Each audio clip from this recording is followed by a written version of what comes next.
Nous sommes sur le service public. Foutu pour foutu. Ce n'est pas l'idée, voyez-vous, que je me fais du service public. C'est une honte. Benjamin Descoster. Non, c'est moi. Sabrina Colongo.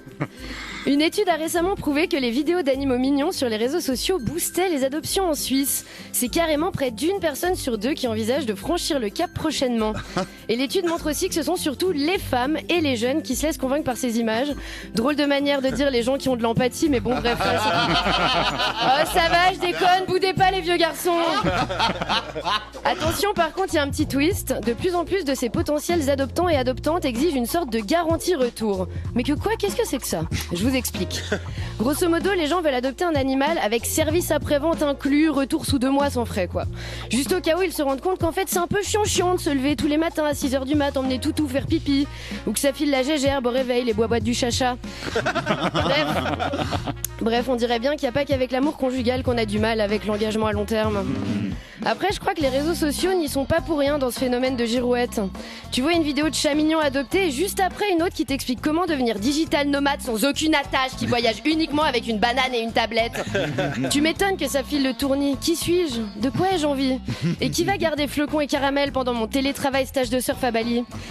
C'est hyper dur de garder des pensées cohérentes dans ces conditions. D'ailleurs, petit message à Instagram. Je te préviens, t'arrêtes maintenant de mettre côte à côte le classement des 5 meilleurs croissants de Paris et les 10 astuces pour réussir son régime hypocalorique. Ça va pas ensemble, ça me flingue le moral, j'en ai marre. Ok Instagram ? Bon.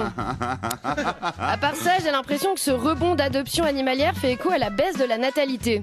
Puis en même temps, pour celles et ceux qui veulent pas de gosse, un chat ou un chien, c'est le substitut idéal. Et pour ceux qui en veulent, c'est l'entraînement parfait.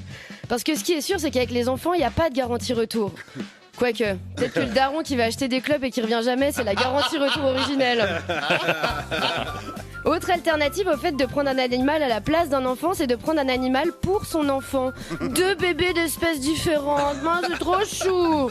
Puis c'est utile comme apprentissage dans la vie d'un gosse. Apprendre le soin, apprendre la responsabilité, apprendre le consentement même. Tu caresses pas une chatte si elle a envie de dormir, sinon elle te le fera violemment comprendre. Un peu plus triste, mais avoir un animal quand on est enfant, c'est aussi l'apprentissage du deuil. Moi, quand j'étais petite, j'ai perdu ma lapine Juliette parce qu'elle avait accidentellement mangé un bout de verre. Je peux vous dire que j'ai pris de la bouteille du haut de mes 4 ans. C'est mon traumatisme fondateur même. 6 mois plus tard, je choisissais d'adopter un lapin albinos blanc aux yeux rouges et je le nommais Roméo alors que Juliette était déjà dead et enterrée. Sabrina la grosse folle était née.